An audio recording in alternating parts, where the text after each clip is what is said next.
Dans un entretien accordé à la Tribune du Dimanche ce dimanche 28 juillet, la championne olympique de cyclisme Jeannie Longo s'est confiée sur sa vie après les JO.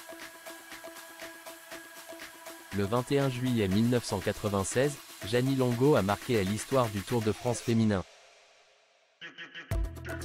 L'athlète française a remporté près de 13 titres de championne du monde, dont une victoire olympique lors des Jeux d'Atlanta et une médaille d'argent sur route aux Jeux olympiques de Barcelone, en 1992.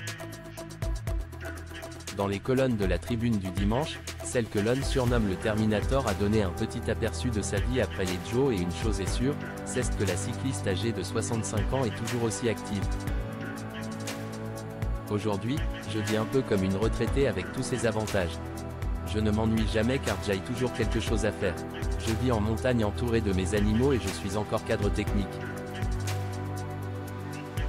Je me lève chaque matin sans la pression de la compétition, sans penser H24 aux Jeux Olympiques, sans ce côté excessif de devoir penser à tout le temps. C'est un repos du corps mais aussi de l'esprit.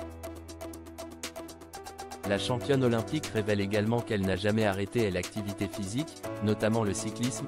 Je marche beaucoup et pratique régulièrement le cyclisme, parfois même des championnats du monde en amateur.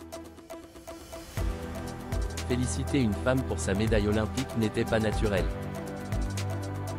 Rien ne peut arrêter Jeannie Longo, même pas des remarques sexistes. En juillet 1986, la championne olympique avait été confrontée à la désobligeance du cycliste Laurent Fignon. Une femme sur un vélo, je ne trouve pas ça très esthétique. Bon, j'aime pas voir des femmes faire du football non plus. Il y a toujours eu un machisme décomplexé dans ce sport. Féliciter une femme pour sa médaille olympique n'était pas toujours naturel chez quelques-uns. Mais je ne suis pas une revancharde.